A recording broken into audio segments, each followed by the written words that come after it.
Welcome forward. Thanks for tuning in. And hello from the island of Maui, where we just endured a minor hurricane, which everything is fine. Some of you reached out to me and asked how I was doing. Appreciate that. A lot of rain, a lot of wind, but my area, we are relatively unscathed, which is the best kind of unscathed to be, relatively speaking. I wouldn't say I was absolutely unscathed. Anyway, enough semantic foolishness. I'm introducing a pre-recorded presentation that some of you attended last week.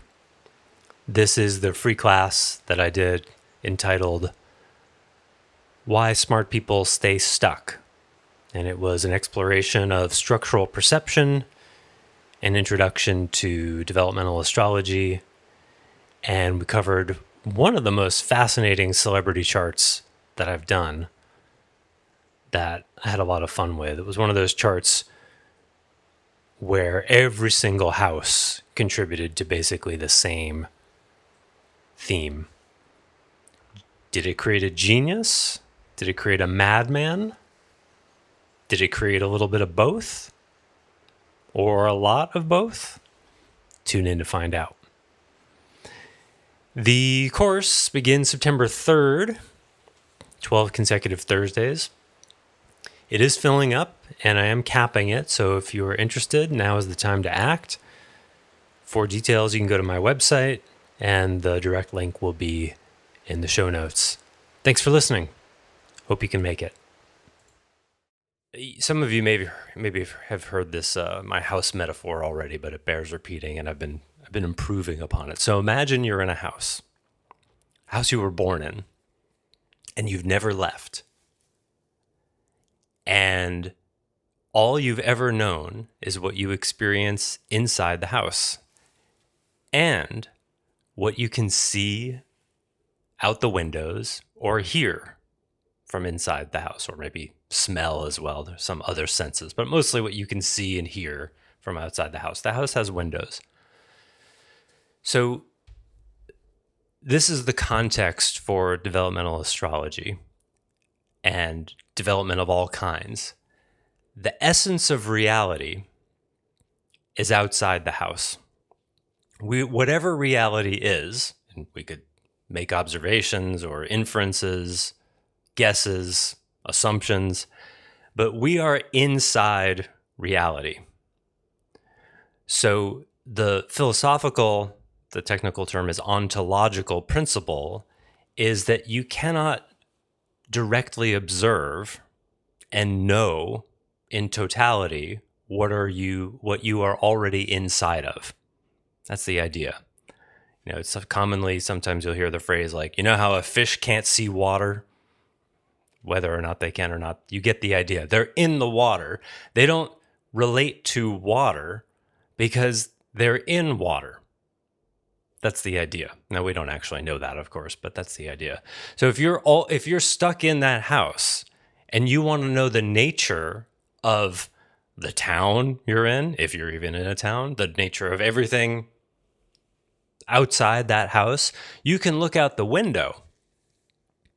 And you can see the trees that you can see. Like I always use this example here because the way my house is built, it's got sort of two tiers of roof, and there's some roof right here. If I reach my hand through the window, I could touch that roof, and that part of the roof is green. And I might go, oh, well, the roof of my house is green. No, that part of the roof is green. I can't see this part of the roof. So if I make the assumption like, well, surely whoever, painted the roof or bought the materials would just use one color, so it must all be green. Well, that's an assumption about the essential nature that I'm inside of. I'm in the house. Now, you could say that's a reasonable inference, but it's not a direct observation. That's the problem with trying to map essence. You don't actually have a direct observation of it. Now let's go to the other side. What's inside the house? Well, this desk, this microphone, the monitors, these speakers, this windowsill, this screen, I can touch that screen. That's inside the house. That's not essence because I can directly experience that. That's inside my experience. It's not beyond my experience. I'm not inside the desk. I'm inside reality. I'm inside the world. But the desk is smaller than me, ontologically speaking. So I can experience it. Everything inside my house I can directly experience. That's the level of expression. You could also call it content. Phenomenology, the level of phenomenology is philosophically the term. What is expressed, what we can experience. Most paradigms, models for human development, operate either by trying to map and infer essence, trying to understand, describe the nature of reality, or they stay in what actually can be experienced and try to work with that. Very few paradigms get really interested in what is in between. What is in between? What is not outside the house, essence, that cannot be directly known, but is upstream of the phenomenological experience of the stuff inside the house. What's in between that I can access? The structure. In a house, the infrastructure, right? So phenomenologically, if I plug in a lamp, I can see the outlet, I can see the lamp, I plug in the lamp. Every time I plug in the lamp, the light burns out, the bulb breaks. That's my experience. Why is that happening? I could get a new lamp, same thing happens. I put in a new bulb, same thing happens. Bulb keeps breaking. I can paint the lamp, keeps happening. I can rebuild the lamp. I can put an extension cord on it and plug it into the same outlet, it keeps breaking. Where do I go to find out why the lamp keeps breaking? I have to go into the wall. Where you guys are right now, all of you are in rooms. Well, except for one of you who's in a van, which is cool. Do you know where the wires are in your house? If you had to trace the run of the wires in your house, would you be able to find them? Or the pipes?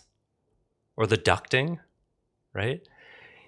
It's kind of a cool thing. If you own a house, and you're interested in becoming handy or at all handy, eventually you start to figure out. Like, I have to go under my house all the time to get my ducks' eggs. It's a big crawl space, and some of it's hard to get to, but a lot of it's easy. And my ducks love to lay eggs under there. So I'm always going under there, and I always find myself just fascinatingly looking at all of the shit under there, because all of the wires for the house travel underneath that crawl space, which is open to the outside, and then they go up and disappear into a wall and then go to outlets. And the guy who built the house was particularly ambitious in 2007. So also, the whole house is run with Ethernet, which I barely use, and phone lines, which is like, who uses that anymore, right? So in addition to all of the electrical lines, there's phone lines and Ethernet lines, and then all the plumbing and gas lines. And it's this, I just find it so cool. And I guess now I know why, because it's the structure. It's what's behind what we experience. So when you go to your kitchen sink and you turn on the faucet, water comes out. You don't experience the pipes for the most part that bring that water to that faucet, right? You ever notice how in two-story homes, usually the toilets are on top of each other on the second floor? Do you know why that is? Because the main stack, the 4-inch waistline, is not something you want to be twisting and turning, right? So they usually design the house so that the main stack is this big 4-inch, used to be cast iron. These days it's usually ABS plastic. It's this one big fat line, And you don't want to turn it because if it clogs up, you're screwed. And can't put a clean out inside the house, usually very easily, or inside a wall. So they put the toilets on top of each other. That's why that is. That's a structure. That's the structural layer. So inside the walls, there's all this stuff that's going on that could be affecting all sorts of things. I once had a house I had in California, and the kitchen was always a little on the cool side, and I never knew why. And then I got ambitious. I was new to home ownership, and none of the closets had lights in it, and I had this bright idea. I'd pun semi-consciously intended to put lights in all the closets, and I got in there and dug in the insulation and cut holes, and I extended the existing wiring and put these little things, the little light bulb things with strings on it. It was very low tech, but it was fun. It was my first electrical project. And when I went up there, the first thing I noticed was the ductwork that went to what we call a register, the little plate thing with slits in it where the heat comes out. There was a place where the tape around this, I don't know, whatever it is, 12-inch duct, it had failed, and I was heating the attic.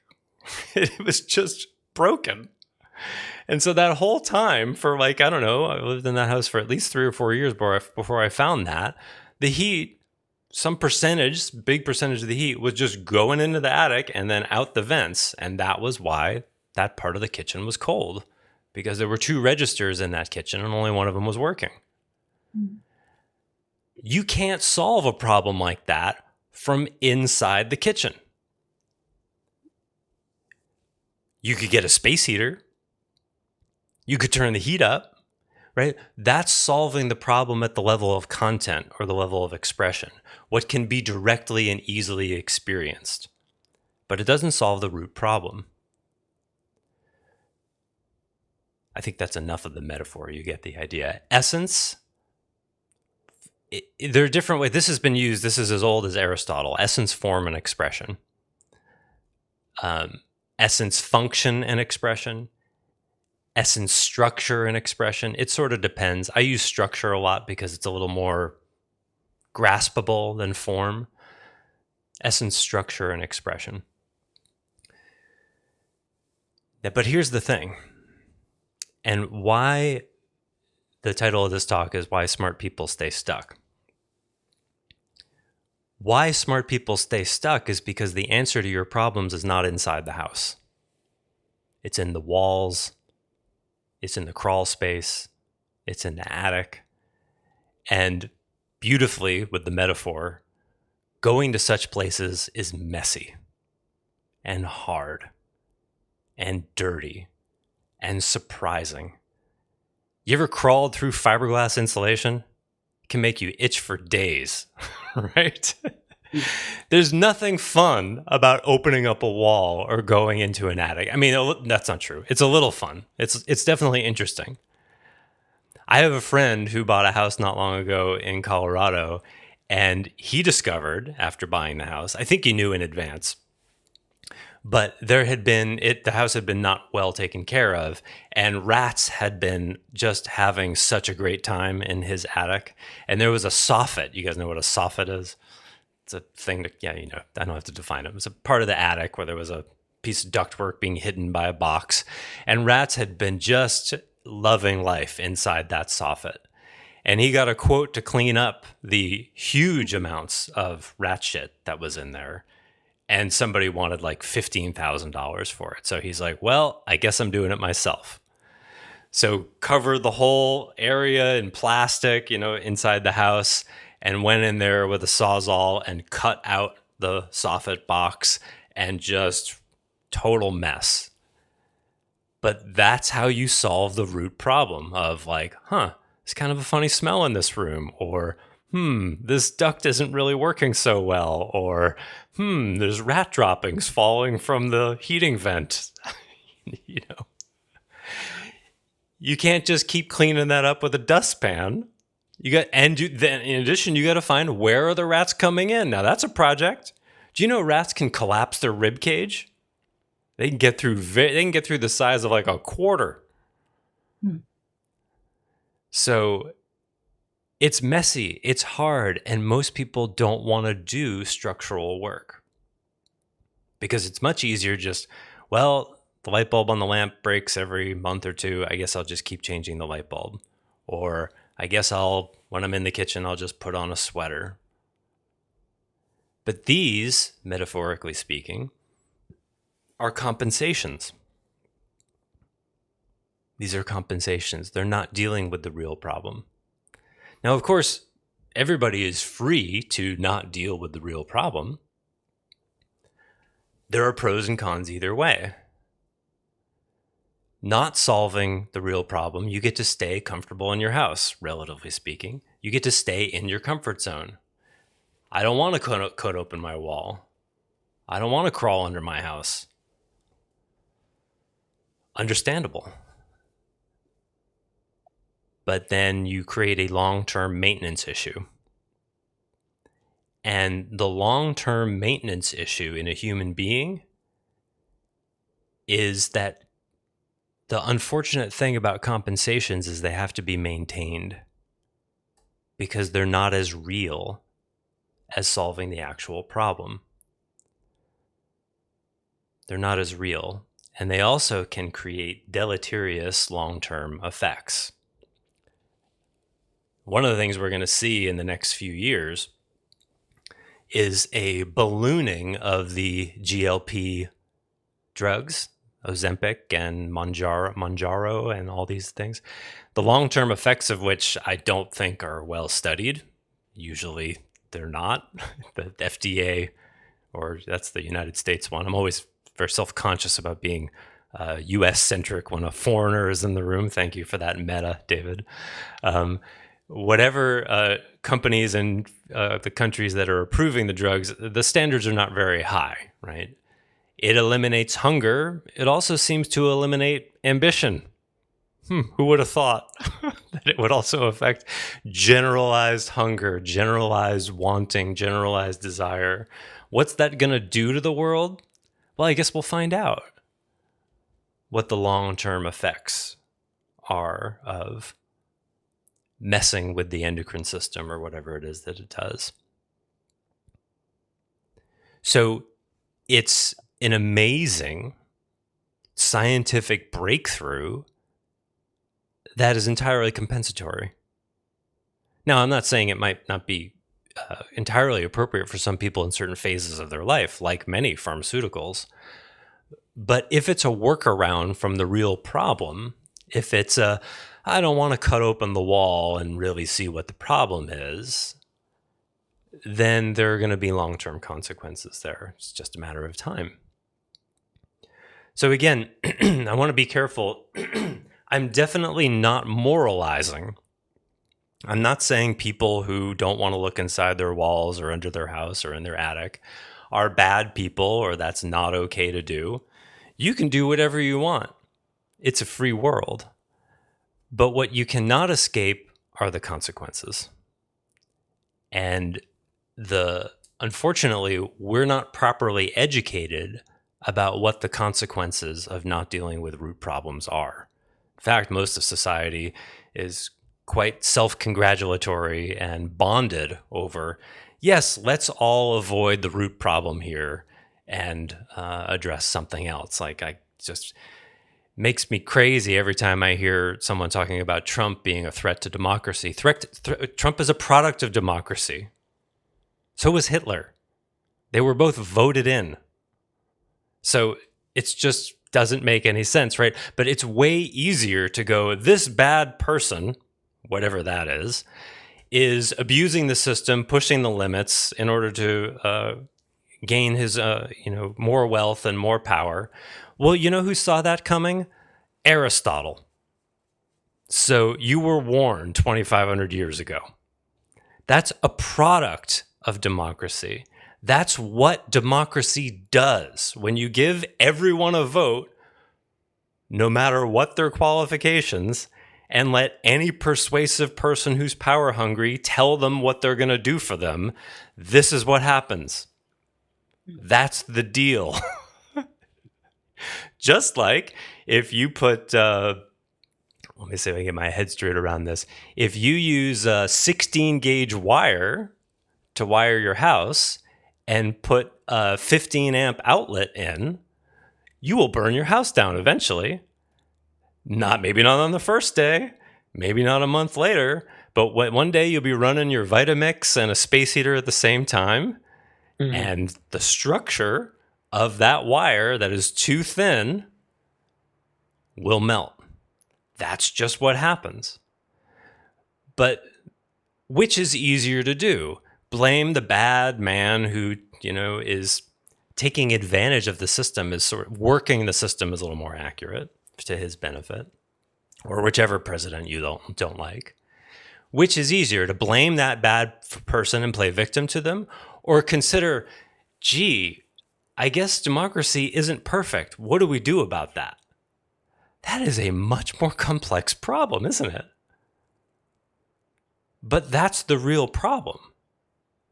That's been the real problem for 2,500 years. Democracy has historically, in many cases, devolved into autocracy. That's what it does.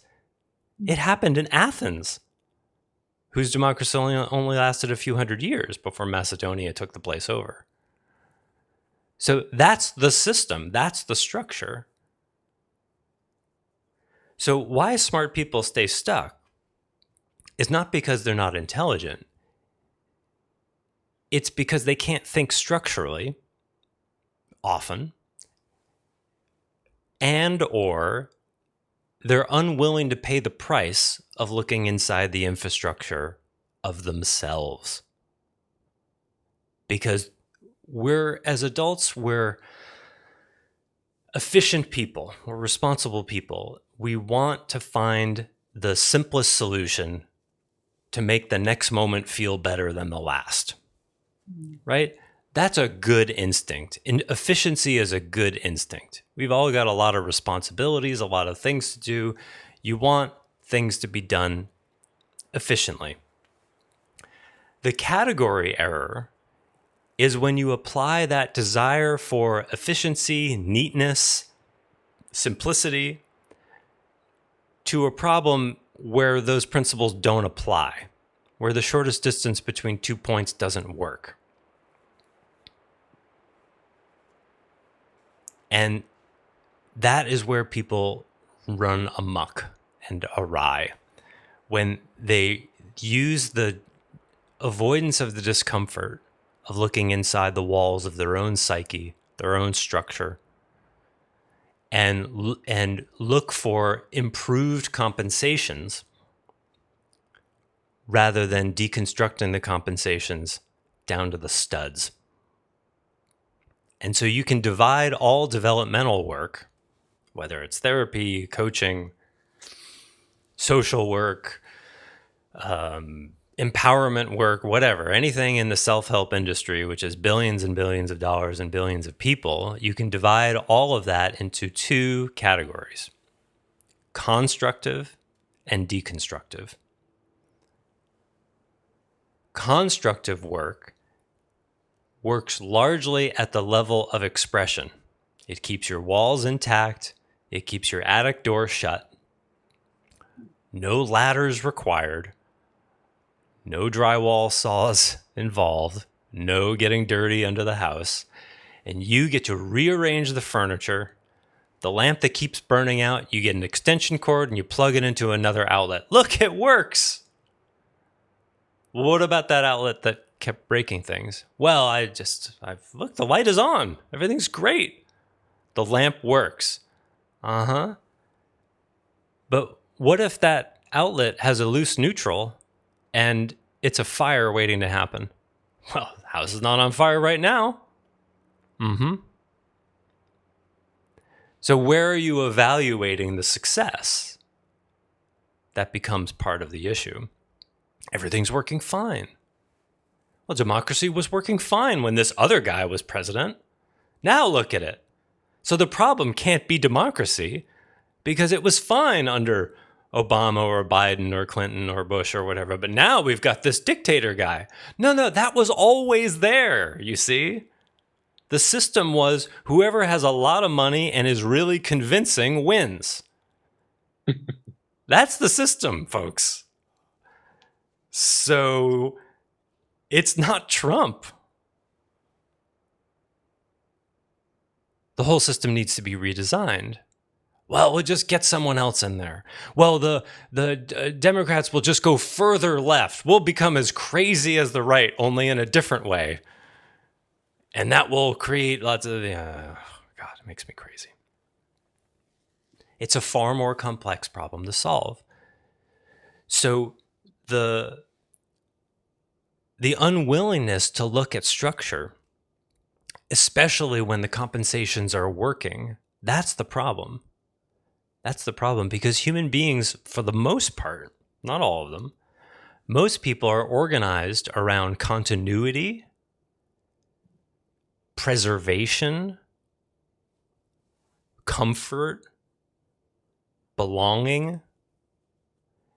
And these values are upstream of why we don't want to open up a wall. And the metaphor is so good because it's just like, it's amazing how fast you can get dirty when working on a house. It's just like, even just taking a little drywall knife and cutting a hole, drywall dust is so hard to clean up. It scratches your floors if you're not careful and you walk on it. It's the infrastructure. You ever been inside a wall, find garbage from the people who built the house? Math problems written on the back of plywood. Like, it's just chaos in there, right? Yeah. Sometimes, innocuously, I love finding math problems in infrastructure. I find that so interesting. Just a couple of days ago, I was underneath my house on the easy part, looking for duck eggs. And I'd never noticed this before. I've been there in that spot so many times. And I looked up at the plywood subfloor, and there were boot prints on it. I'd never noticed that before. There was like 5 or 6 boot prints. The first thought I had was like, are those my footprints? And I was like, what the hell are you thinking? I've never walked upside down on this. No, those were boot prints from like 2006.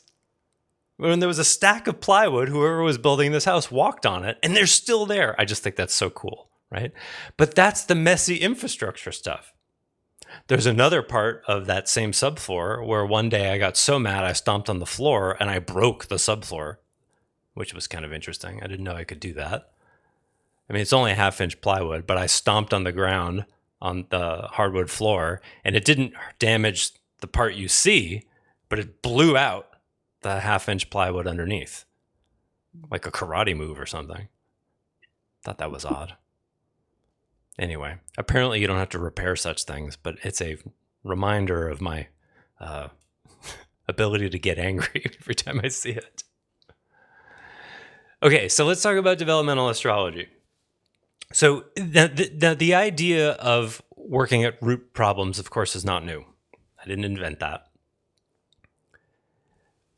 But I've been getting more and more interested in structural perception, which is a term Janae gave me. I was calling it structural thinking for a while. And Janae now gets a nickel or a quarter. We haven't worked out the deal every time I say it. I would actually want to give you a nickel. If I could somehow do that, I would do that. Not necessary. There'd be a little sound, like maybe just on your phone, there'd be a sound. Yeah. Ching. A ding would be payment enough. Yeah. Like on the Cash app. Yeah, right. Oh, yeah, that's just the sound. Yeah, just the sound. I'll keep crediting you for a while. It's fun. Yeah, okay. So I've been interested in structural perception for a long time, and where it started for me was was when I was an employee at eMyth in 2002, I believe it was. There was this process we had called the key frustrations process, which I believe may still be called the same thing. I don't know to this day. It was a process that I actually rewrote for the company later on, and there was there were steps of what is the problem, what is the absence of the system, quantify the impact of the problem. And then there was a step called identify the underlying condition. And when I learned this, it's the hardest step to get. And I very quickly realized when I started to really get it, what this underlying condition thing was. And the number one most common underlying condition in small businesses is absence of accountability. You just keep asking, why is that happening? Why is that happening? Why is that? What are the conditions such that keeps happening?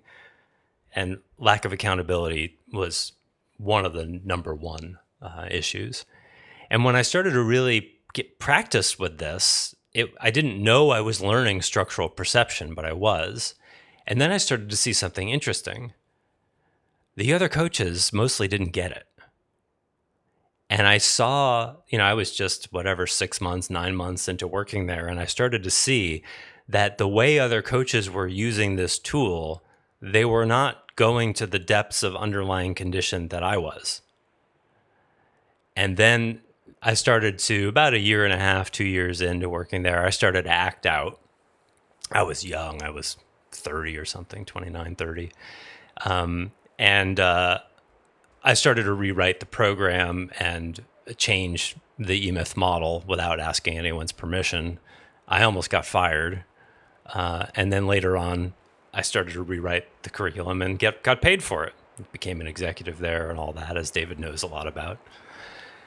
And then I rewrote that process and added like 40% more material about the underlying condition, because it was something that even when you talk a lot about it, I've discovered people don't necessarily want to look, But imagine like going to a doctor and saying, I'm having these chest pains and it's really bothering me. And they do whatever it is they do, an angiogram or an ultrasound or whatever. And the doctor says, well, 2 of your arteries are almost completely blocked. You need surgery right away or you're going to die. I know somebody just down the road that happened to, with shortness of breath and, wasn't feeling so good. And it's like, oh, you need a quadruple bypass this week. And he got it. Now imagine instead, you go, well, can't you give me just like a cream to put on my chest? That sounds very inconvenient, expensive, painful. Is there something else you can do? I'll just walk it off. Is there a pill I could take for that? Can you just give me blood thinners? Oh, we could give you blood thinners. That might help for like a month, but you still might die at any moment. So what I found accidentally was that, and I'll talk about how and why in a moment, but what I found was the astrological chart is like an X-ray of the psyche. And I just have this cold anxiety feeling when I say that, because I'm still upset that it ended up in astrology. So astrology is one of the most stigmatized pseudosciences in the history of the world. It's awful. And like many paradigms, there are esoteric versions of it and there are exoteric versions of it. Because when powerful teachings, wisdom, insight comes out of a person or people, there's just a bell curve of awareness and intelligence in humans. It's just how it is. We're not all made the same way. Different people have different gifts. If I had to build roads or houses for a living, I probably would have suicided a long time ago. I'm just not made for that. I can't do that.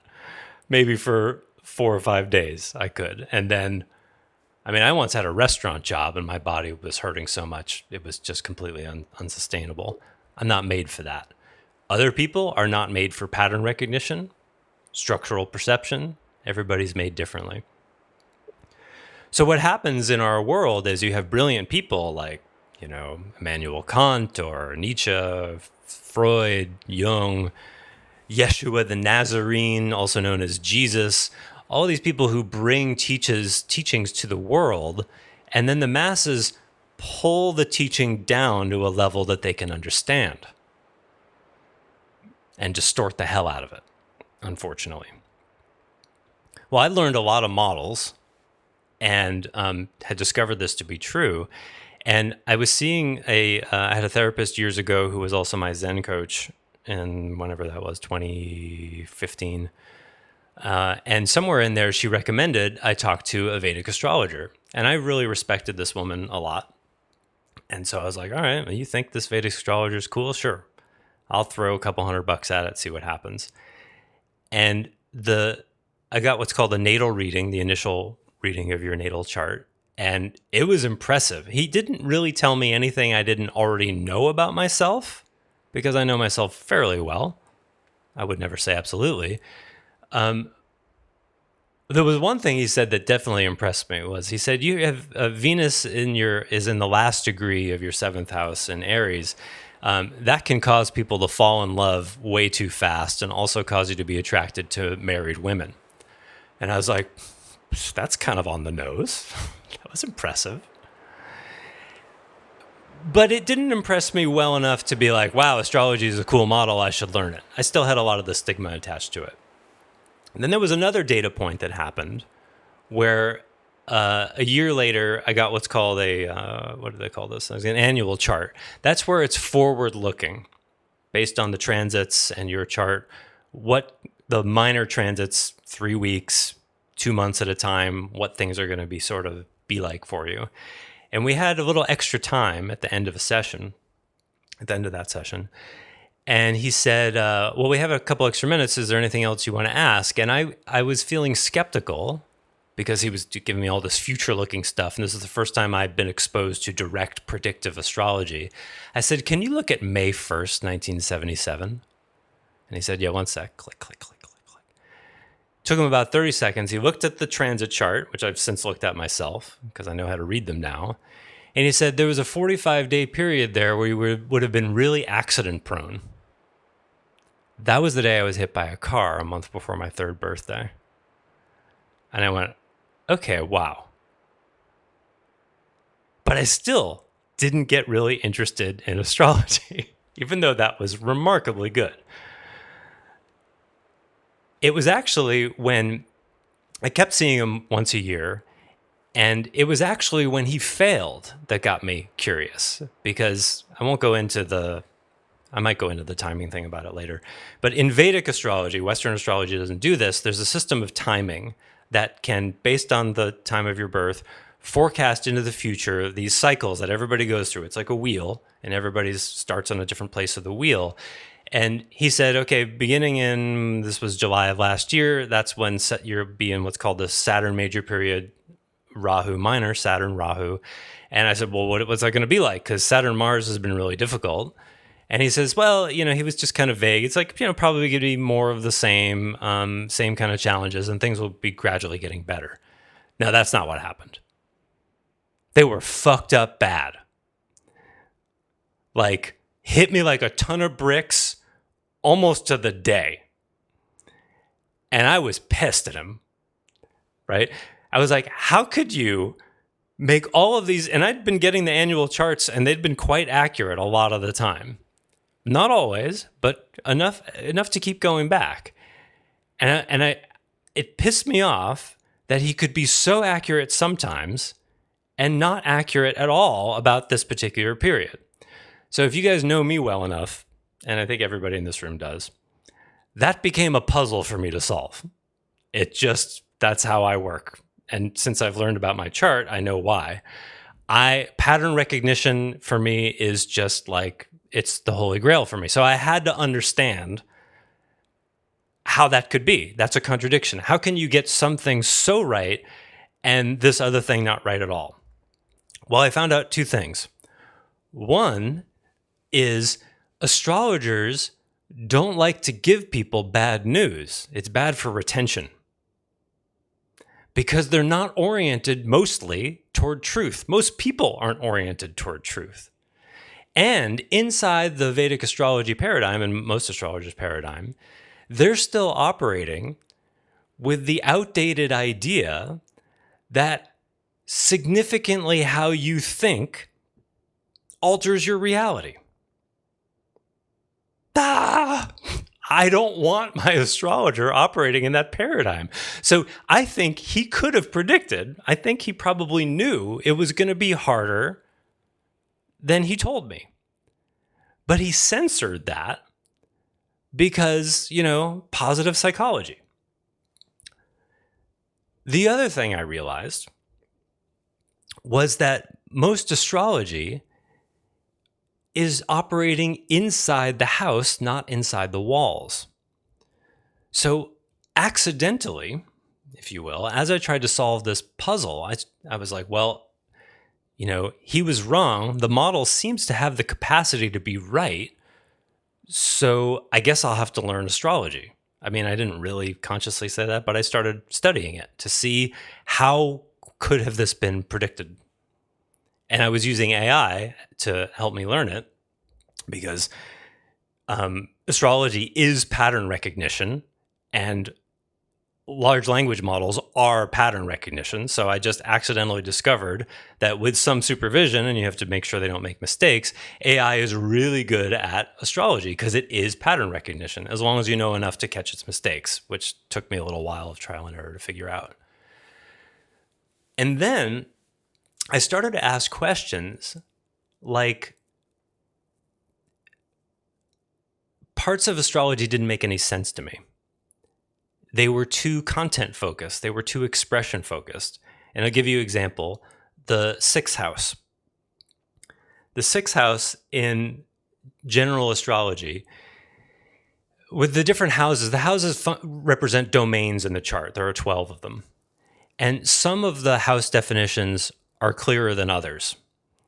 Like the first house, they'll define it as a list of things that are loosely correlated or more correlated depending. So the first house, they'll say, well, that's like your personality, the body, your sense of self, that kind of stuff. And, different people will say different things. Okay, that makes sense.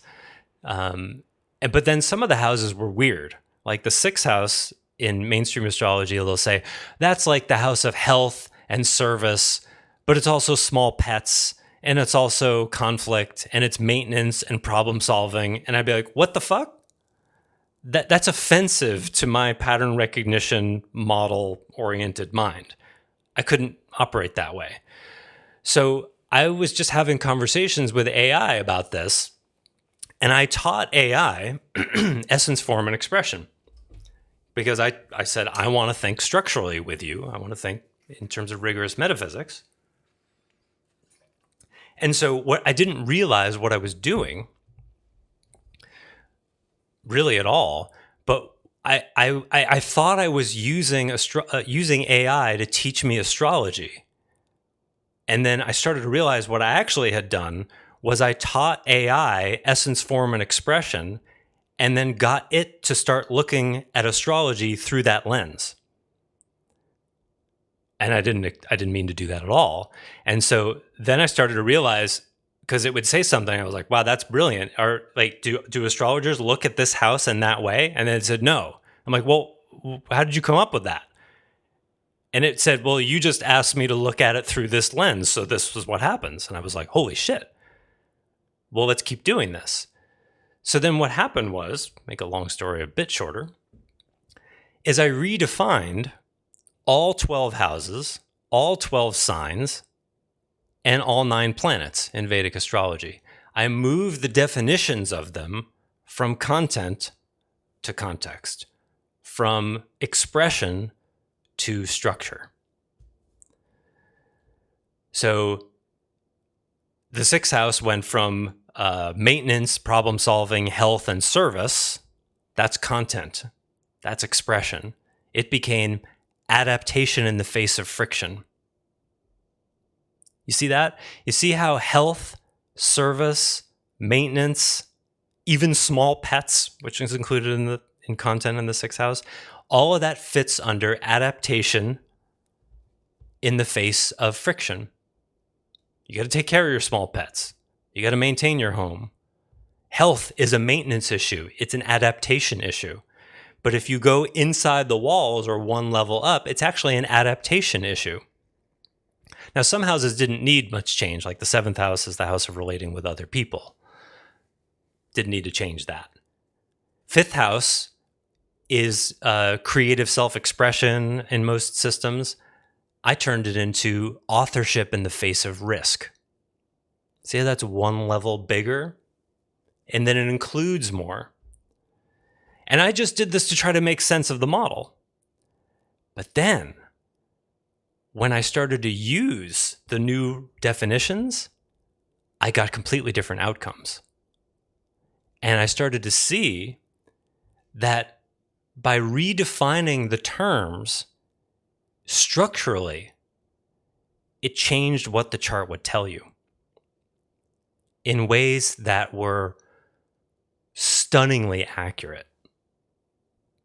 And this solved the problem of why the astrologer was sometimes right and sometimes wrong, because he was operating at the level of content.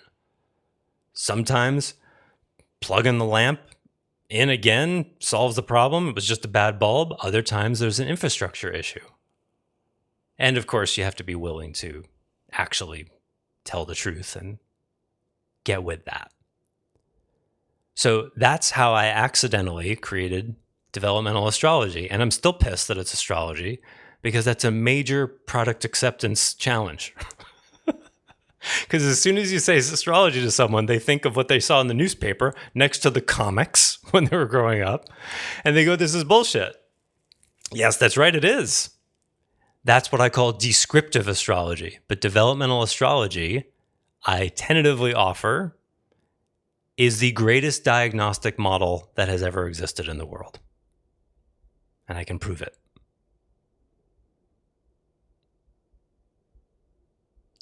So, and then somewhere in there, I discovered that Carl fucking Jung was into astrology, and he bailed on it in order to try to get psychology to be accepted by Western medicine, because it was already on the line and astrology wasn't helping him. But he was consulting a Vedic astrologer on his most difficult cases. So I think he was onto this, but he didn't take it as far as I have, because psychology was young. I mean, they just did structural thinking at the level of psyche was, they were just, he was just 10 or 20 years outside of everything can be reduced to sex and aggression, which was for his teaching. It has come a really long way. So I stand on the shoulders of Carl Jung and Skinner and Freud and Boyer and all those people. So I have the advantage of a pretty well-developed sense of developmental psychology to begin with.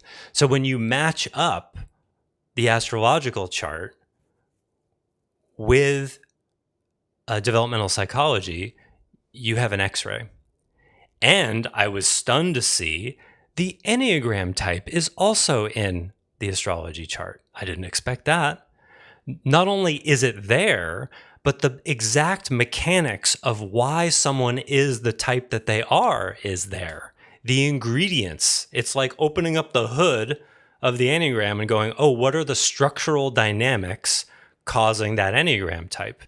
Which was a little sad for me because I'm really good at the Enneagram, obviated the Enneagram. It's still a useful shorthand, but it's not essential, you see. And different dynamics can produce the same Enneagram type, which the Enneagram model tries to account for with subtypes and different things. But the thing is, with the Enneagram, you have to meet the person, talk to the person, have them take a test. This is determined by the time of your birth. You read it. That's crazy. That shouldn't work. But it does. You guys want to look at a chart? Yeah. So here's my show and tell.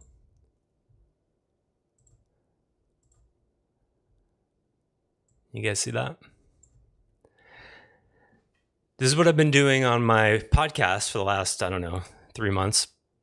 It's a little game I call Structure Before Story, the Celebrity Mystery Chart. So I'm going to show you how it works. I'm not a super huge celebrity. You may not have heard of this person, but there was a movie about this person, a really good movie I saw many times back in the, late 90s. So at the end of the course that I do, you're going to be able to do this if you do the course. That's what I want. Of course, people can get reads from me. I can do that for them. But what I want to do is train people to do this themselves, because I want to create developmental astrologers who can help me build this model and express it, because it's going to take me years to see all of what it can do. So there is some memorization. It's like learning a new language. And it's a little frustrating and annoying at first. You have to learn what all these symbols are. There are 12 signs. That's Taurus, that's Gemini, that's Scorpio. The glyphs made me crazy in the beginning because I learned on Indian charts where they were abbreviated a different way. This is a Western wheel, but it uses the Indian calculation system, which is better. And then there are 9 planets, and you have to memorize those symbols too, and that's a little bit of annoying. The moon is easy. Looks like a moon, right? That's a sun. That's not so hard, right? So there's some easy ones. And then there are houses. Fortunately, they're numbered, but you have to memorize what they mean. So there is some memorization that is required, but it's finite. So I want to say that really clearly. It is finite. It does feel like you're learning a new language, but it's like a tiny fraction of the language that you already know. And even if you studied English or Spanish or French or German for a few years, it's way the fuck smaller than that. Okay. You have to learn 12 houses, 12 signs, and 9 planets. And then that's the alphabet. And then you learn how to put them together. And it requires a little bit of imagination and practice, but there's only so many combinations. I mean, there's 2,000 combinations, but if I told you the word HATEFK, that's not a word, right? But you could pronounce it because you know those letters, you know what they sound like, right? And if I told you it's what you call the tip of a cane when it's blue and white, then you go, okay, I got it, right? So you have to learn the elements and then you can learn to put them together. So I will demonstrate. So the first house is, now one of the things, let me back up just one second. I changed along the way the houses from just domains of life to developmental mandates. That was another contextual issue that I just sort of stumbled across. So traditionally, the first house is the body, the personality, the self. When I started to look at the charts, celebrity charts, my own chart, other people's charts, and I started to see what was placed there and what happened with the person, I started to see, oh no, these are not just domains of experience, these are developmental challenges. And the first house is a very simple but not easy challenge. And it just asks, who am I? That's the challenge of the first house. Who am I? Second house, the domain of resources, the domain of continuity. The challenge there is, what sustains me? What needs to persist? The third house gets reduced to communication in traditional astrology. That's one of the houses that's messy, communication, effort. I call it the house of applied agency. What do I need to be doing every day? Not long-term, short story arcs. What do I need to be doing every day? The house of applied agency, applied effort. That includes communication. See, communication is content. Applied effort or agency is inside the walls. The fourth house, traditional astrology will call it the house of the mother or nourishment, or all of that is garbage. It's descriptive astrology. It's the house of internal foundation, grounding. What do I need to ground myself? What internal foundation do I need to create? But let's go back to the purpose, the context of the chart. So this is Mercury, this little horned purple guy, in Gemini in the first house. Mm-hmm. So the first house, the developmental challenge, says, who are you? And Mercury is, I'll stop comparing traditional astrology to developmental astrology. For now, I'll just give you developmental astrology because otherwise it'll be a mess.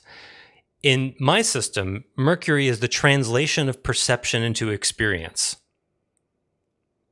How you experience experience. Downstream of that is communication, thinking, intelligence, those kinds of things, but it fundamentally has to do with how you grok experience. In Gemini, it happens to be very strong because Gemini, in my system, is iteration, revisiting, reiterating, going over, rethinking, recursive revisiting. It's an air sign. It happens. It will get reduced to intelligence or curiosity, these kinds of things in mainstream astrology. But iteration is the structural definition. So what happens when the answer to "Who am I?" recruits the function of Mercury in the mode of Gemini? Let me say that again. The developmental question, "Who am I?" will recruit a function. The planets are functions. "Who am I?" will be answered by Mercury, modified by the adverb Gemini. Who am I? Cognition, perception, intelligence in a constantly iterative mode. That's the structural truth. Now, that's inside the walls. What will that produce? It depends. But you can definitely be sure structurally that this person is going to likely be intelligent and identify with their mind because their Mercury is in first. This is where identity lives. Who am I? Identity is a very convenient answer to that. It also closes the question of who am I? So people with Mercury in first tend to be over-identified with their mind. Reasonable supposition. In Gemini, this is likely to be a smart person who thinks they are their mind. Now that can go different places. Could be overthinking, could be a genius, could be somebody trapped in their own mind and can't get out, could be someone who identifies with solving problems. There's lots of different content expressions of that. Okay, let's go to the sixth house, the house of small pets. Just kidding. I can't. I entertain myself with that joke every time. But really, small pets is included in the sixth house. Way the fuck downstream. This is the house of adaptation in the face of friction. Saturn is the big player here. Saturn in my system is the function of bounded necessity. Saturn applies accountability. Saturn applies structure. It is a slow grind that says whatever domain this is and whatever else is going on here, you're going to have to get it right, and it's going to take a while. It brings accountability. It brings structure. It bounded necessity. It feels constraining. Now, in Vedic astrology and Western astrology too, people make an enemy out of Saturn. It's total projection. Saturn is malefic. It's a bad planet. Oh, right. The planet, it's bad. It's a planet. That's a bad planet. Ooh, bad things happen with Saturn. No, bad things happen when you don't like accountability. And that's what Saturn is. It's a taskmaster. It says, you got this right and you got these 5 things wrong. Get back to work. Oh, that's a bad planet. You see? It's total accountability projection. So wherever Saturn sits, it says you will be held accountable explicitly in this domain. And it's right next to this planet called Ketu. I won't go into the details of what Ketu is. It's a point in space. It's not actually a planet. It's on the ecliptic plane. We had an eclipse yesterday. I could show that, but I won't bother. So Ketu does structural reduction. Ketu fragments. Ketu minimizes. It can purify. It can distill. It can also destroy what is false. And this tight conjunction, see how Saturn is at 22 degrees and Ketu is at 16? That's 6 degrees. They're awfully close together. They're not really, really close, but that's close, but not really close. When you see 2 planets together like that, that fuses the function. So the result of that is the developmental question is, how must I adapt in the face of friction? What's that going to be like? And Saturn says, you're going to be held extremely accountable for that because it's in Scorpio. Scorpio is intensity, penetration. So the mode, the bounded necessity, that's the function. Answering the question, how do you adapt? You will be held strongly to reality in an intense, penetrating way. Saturn in Scorpio is fierce. It's a boss that's like going to rub your nose in it. And in the domain of the sixth house, maintenance, adaptation, service, health, even in mainstream Vedic astrology, they would say this is not a favorable placement. This is likely to cause problems. But in my system, we would say this is a developmental challenge. There's a developmental tension here. And here's one of the ways to think about that. The Saturn wants slow, steady development. Slow and steady wins the race. It wants you to earn every step you take toward whatever the goal is, whatever the learning is. Scorpio is impatient as hell. It wants intensity, penetration, let's just do it. So now you have a developmental tension because Saturn wants to go slow and steady, and Scorpio is, let's just do this. And that's all in the house of adaptation, which is also really fast. So that's, yeah. It's fast. Well, I mean, the house of adaptation is fast? No. Just, adaptation, I guess I think of as fast. Yeah. Well, yeah. Fast moving. It depends. I would say it can be fast or slow. It depends on the placements here. So K2, structural reduction, is going to weaken the ability to adapt or purify, depends on the person's choices.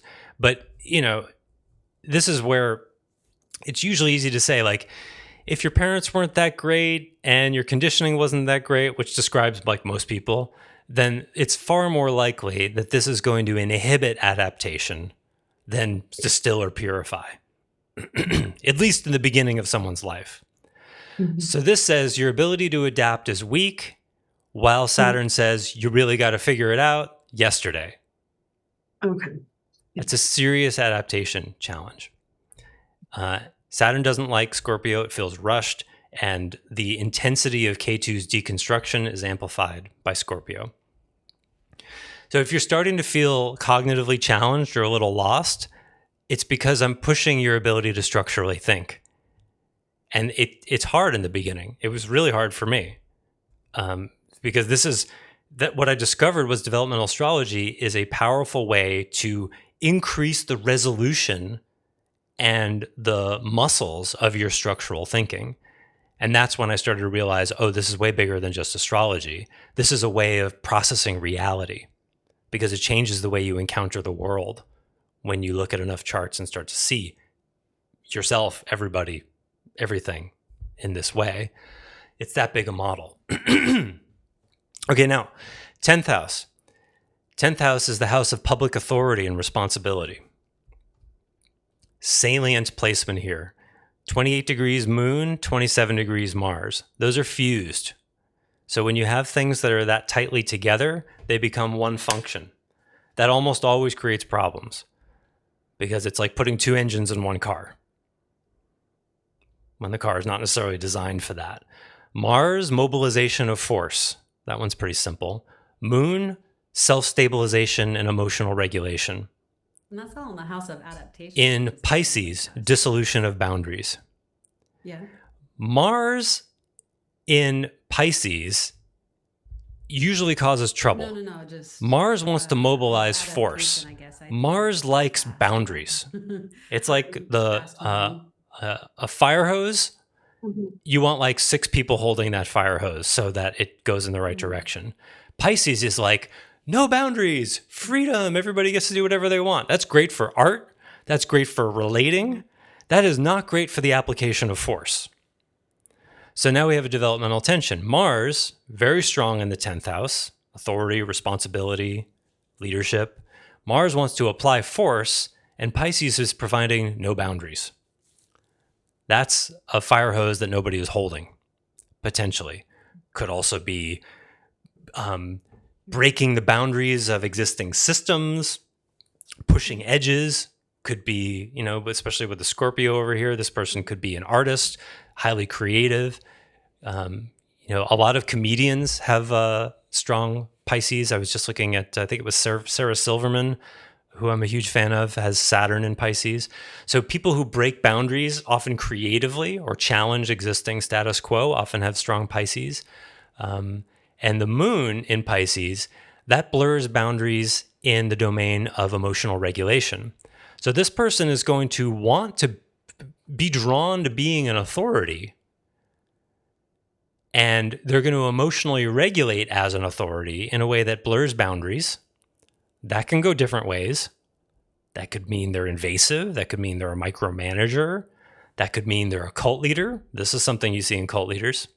Could go that way, right? But structurally, you can count on their exertion of force is going to dissolve boundaries for good or for bad. We don't know. Their emotional regulation, they're going to do as an authority. They're going to gain emotional stability and inner stability by being an authority in a way that dissolves boundaries. That's all you know. You could then secondarily make some guesses like, well, for most people, this creates a kind of sloppy thing, but we don't know that. Jupiter, this 4-looking thing, I don't know why it's that way. I hate some of these glyphs, but I can't redo them. That would be crazy. Jupiter, in mainstream astrology, commonly like luck or beneficence, good things. Those are all really weak definitions. Meaning, it's the conference and legitimization of meaning. Wherever Jupiter expands, where Saturn contracts and constrains. And people think of Jupiter as being a really good thing. It's a benefic planet, whereas Saturn is a malefic planet in mainstream astrology. Oh, good and bad? Yeah, that sounds like a sophisticated paradigm. Okay, so instead, we redefine Jupiter expands to dead end. Jupiter says, is this what you think is important? Go for it. Put everything you got into that, and you'll find out whether it's right or not, whereas Saturn doesn't let you expand. Saturn is accountability. Saturn constrains to reality. Jupiter expands and says, whatever you think is important, I'm going to confer meaning on that. Go for it. And Jupiter here is in Aries. And Aries is, in my system, initiation, activation. And the failure mode of Aries is it leaps before looking. The failure mode of Aries is a lack of meta. It's not into looking back at what it's doing. It's direct, it's immediate, it's present, but it often can lack self-reflectivity. You know who is an Aries rising in first house? I recently did this on a podcast. Fred Rogers, Mr. Rogers, is an Aries rising. Now that's a great example of he's so present with you. Fred Rogers was an unself-conscious guy, right? That's why he could be so present with people. That's the light side of Aries. The shadow side of Aries is Adolf Hitler, who had 4 planets in 7th house in Aries. He did all sorts of stuff without thinking twice about it, right? So unself-consciousness can go either way. So the 11th house question is, how do I participate in groups? That's the 11th house question. And the answer is going to recruit meaningfulness without a lot of meta. Common for famous people. This is a fame indicator. Jupiter is very expansive in groups, so it could be, I'm going to be well known, what I find meaningful, lots of people are going to find meaningful. So could be an immediate rise to fame, people immediately recognize. It also could be that whatever he or she finds meaningful, he doesn't think twice about, or she doesn't think twice about, and a lot of people notice. That could go different ways. Okay. 12th house. 12th house gets defined lots of different ways. In my system, it's the house of surrender. What must be let go of? And that includes the unconscious.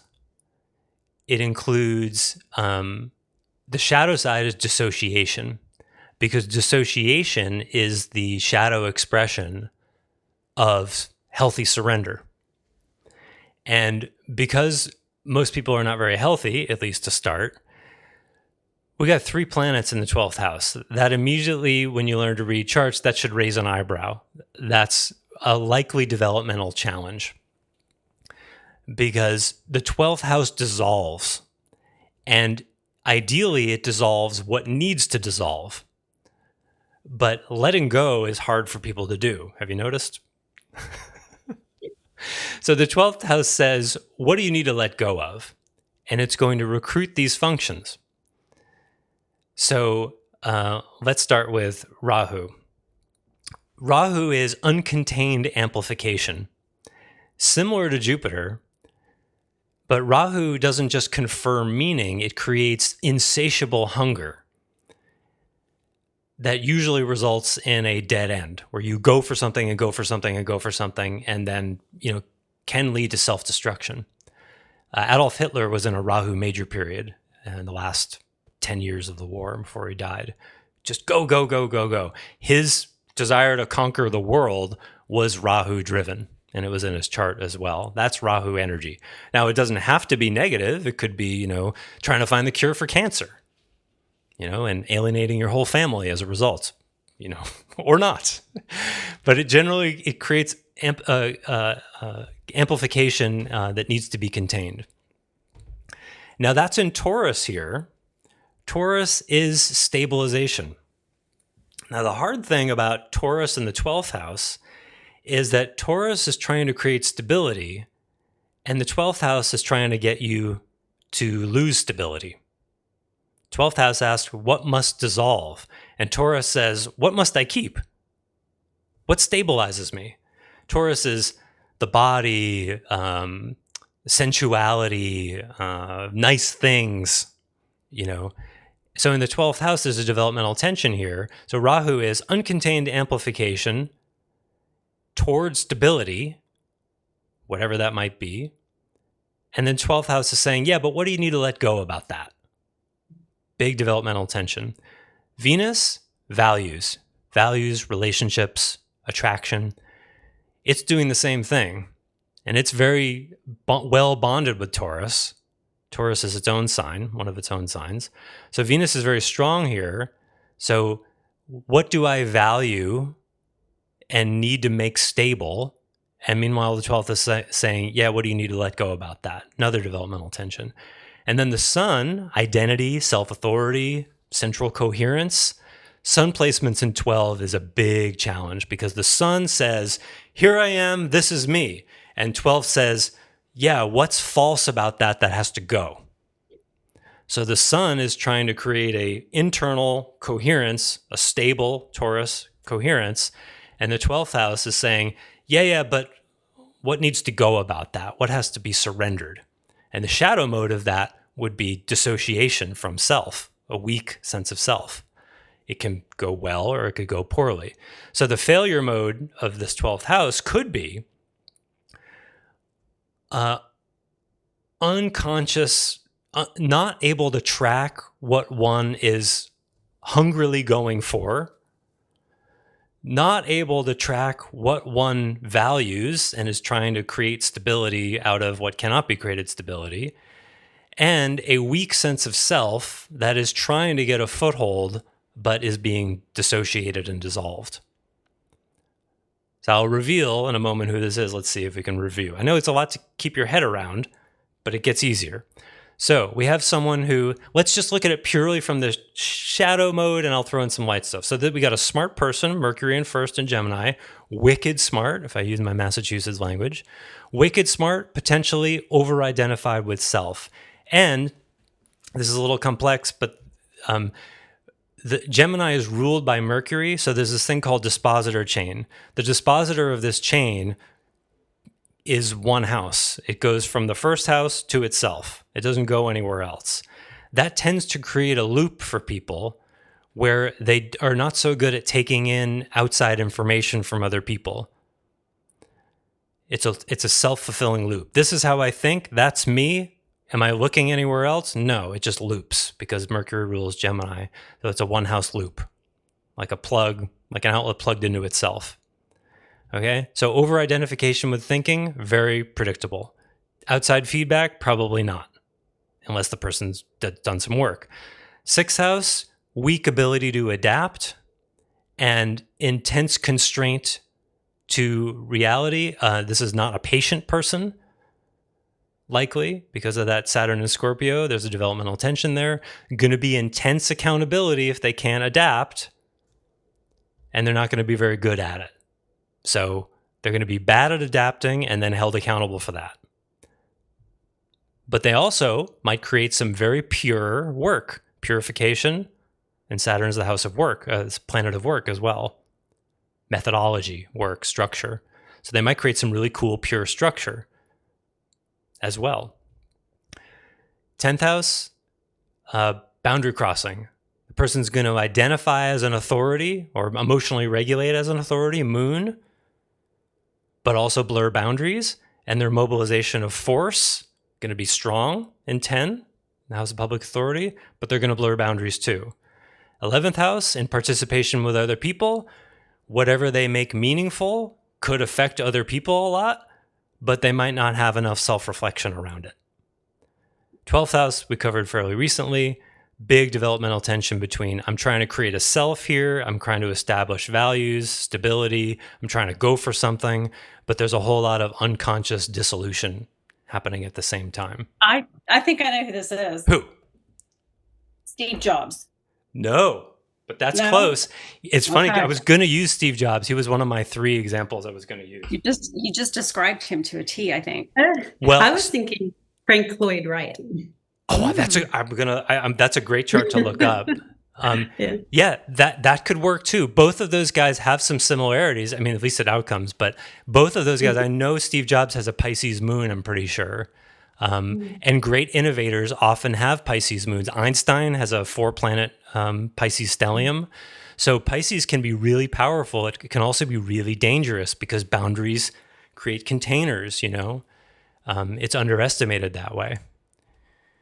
Who this is John Nash. Do you remember the movie Beautiful Mind? Oh, yeah. Oh, right. Mathematician, genius, schizophrenic. Yeah. Every one of these houses contributes to a self-referential thinking, meaning. The 6th house is really interesting because the 6th house is where problems get solved, maintenance, problem solving. So he became obsessed with finding the governing dynamic of everything, right? And his contributions to economics, it's way too sophisticated for anyone in this room to understand probably, but the stuff he did with math, he won the Nobel Prize, right? And he was also batshit crazy. Both of those things are in the chart. Isn't that interesting? This is a really challenging, what I call a class 5 chart. Just the Mercury self-referencing here, notice how it creates this enormously powerful engine for intelligence, but it's also cut off from reality. It's not touching any other houses. Then you have this big unconscious blind spot. Mars, exertion of force. Here's some boundaries dissolving. Here's believing that the things you're seeing are real without being like, hey, do you see this person I'm seeing? No, he's too self-referenced in his own mind. Does that first house would you think of him as a 1 on the Enneagram? Just for sure. I didn't think of that. Enneagram type, that takes me a minute. There would be some 1 qualities, but he's got no placements in Virgo. Usually Enneagram 1 requires some Virgo. Taurus can do 1, but I would go more like 5 or 6. 5 with 6 wings, 6 with 5. Gemini rising is usually 5 or 6. And, here's the interesting thing. One of the ways you can X-ray it is Moon in Pisces is highly emotional, but the guy didn't present as an emotional person. That was the problem. All of those emotions of a Pisces moon, which is like the most emotional moon you can have, didn't translate because it was locked behind this beautiful mind. You see?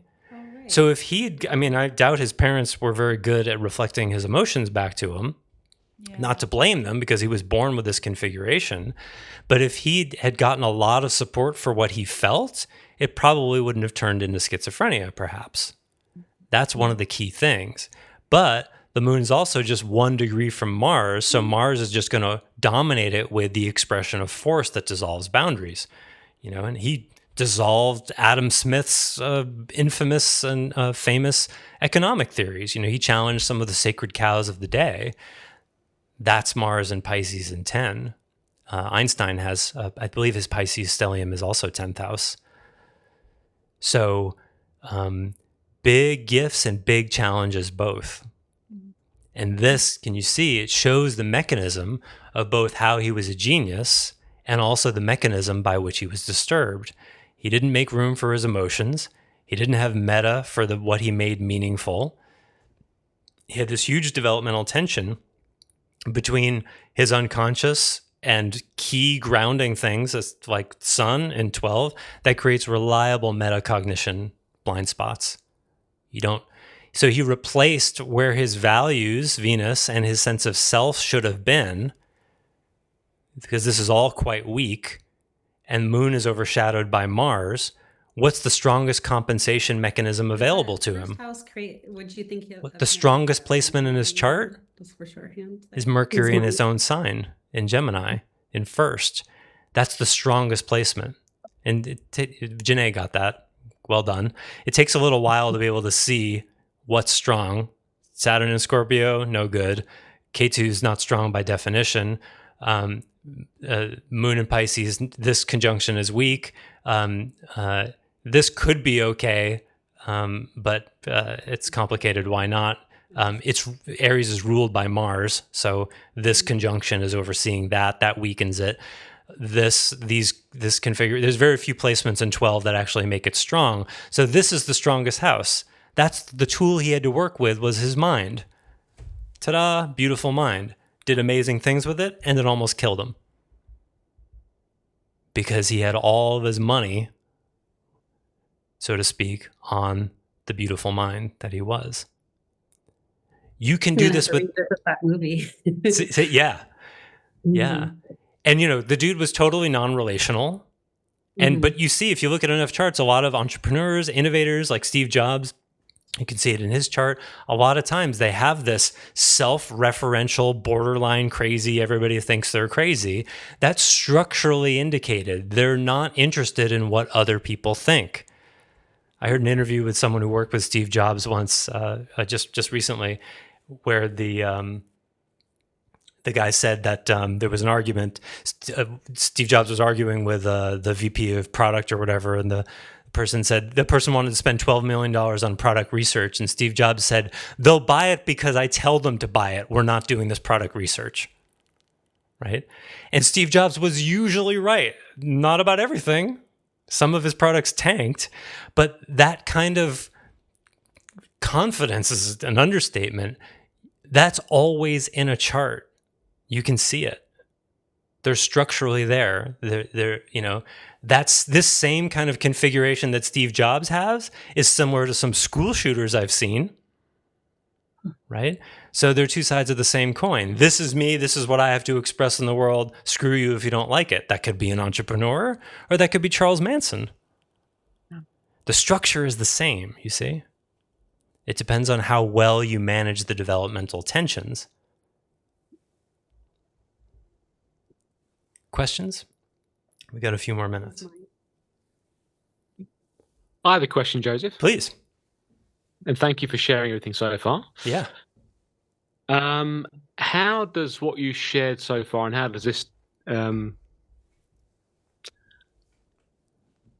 idea or collection of ideas, how does this solve the problem you encountered? I assume, was it with James? James Kelleher? Oh, yes, that's right. Yeah. You know James Kelleher, yeah. Yeah. He's the astrologer. Yes. So how does it solve the problem where he was, good, and oh no, that's a bad call. Because it distinguishes between content and context in a way that he can't do. You have to be able to think contextually. So what a good astrologer like James is, he's not aware that he's moving between content and context like that. He doesn't know how to think structurally. He's thinking, technically, I would say astrologers think symbolically. And then there's all that mythology from Hinduism and stuff that just muddies the water. It's completely unnecessary. So the other thing I'd say is that James is not a coach, a therapist, a psychiatrist. He doesn't have any training in that world. So when you have to be able to add the structural thinking of the chart to understanding how the psyche works. So that you can be able to look at a chart and see, this is James can look and go, oh, this is a strong placement, this is a weak placement. But he doesn't think in terms of, this is weak, so you're likely to compensate with this to do that. That's not astrology, that's psychology. And so, would your model or your ideas would they allow to then do like an annual reading for someone and show the transits and say, hang on a second, Yep. what's happening in between January the 15th and February the 15th? Yep. Is this? You can. It's the same. It's a different application of the same reinterpretation of terms. I've done it for myself. And it works. It changes the way an annual chart looks at. So instead of this is what that's going to be like, the way I do annual charts is this is the developmental opportunity at that time. This is a time where this particular developmental thing in your chart is good to work on proactively. So, and final piece, and sorry if it's laboring the point, No, but please. so where he said, Saturn major, minor Rahu, should be okay, more of the same, really. What would your interpretation of that have been if you use your methodology? It depends on the person's chart. In my So your chart, chart's in my chart, I would have said, I mean, I know it's hard to separate. I mean, like I have to take out what I've experienced since then and think purely structurally. So Saturn is in my ninth house, and Rahu is in my second house. Rahu is in the house of continuity for me. And the main expression features of that are money, speech, self-worth, the things that need to be continued. So, and my second house is ruled by Mars, which is in my 10th house. So what I would say is, with just a little bit more information about me that an astrologer could know if they just asked a few questions, they would say, oh, it looks like, given the last 14 years of your Saturn major period, that your Saturn major period has been significantly about self-authority, which makes sense because it's Saturn conjunct Sun and Moon for me. So you've been learning self-authority. Well, Saturn Rahu is going to disrupt aspects of continuity in your world that you've been substituting for self-authority. It's going to disrupt, maybe by giving you a lot more of something, maybe by taking a bunch of stuff away, and make you find self-authority without that false continuity, which is exactly how it's gone.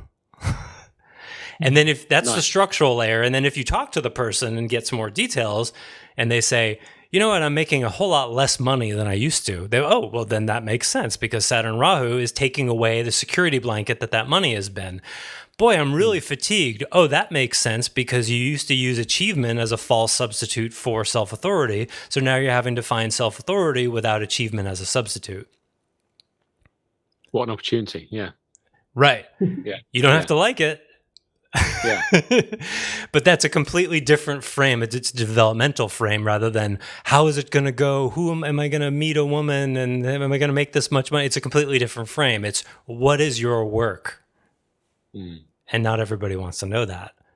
But in 6 months of testing this, I've not found it to be anything but extremely accurate. Sometimes in ways I wish it weren't. Thank you. Yeah, thank you, David. All right, we're at time here. Any last questions?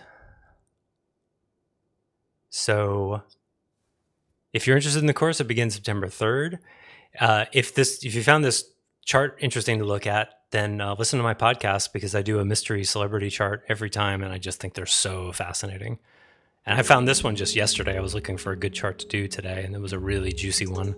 It's one of those ones where every single house is contributing to the same challenges, and that's usually similar to Brian Wilson from the Beach Boys. Genius, but serious trouble at the same time. So you don't ever see it. You should see Jeffrey Epstein's chart. It's a train wreck. Hard work. And I have a special collection of cult leaders that I find really fascinating. Hard developmental challenges. All right, we'll close here. Thank you guys for being here. Until All next right. time. Thank you, Joseph. You're so Thank you, welcome. Joseph. Nice Bye, to meet you guys. Nice Bye. to meet you, David. Bye for now. All the best. Bye.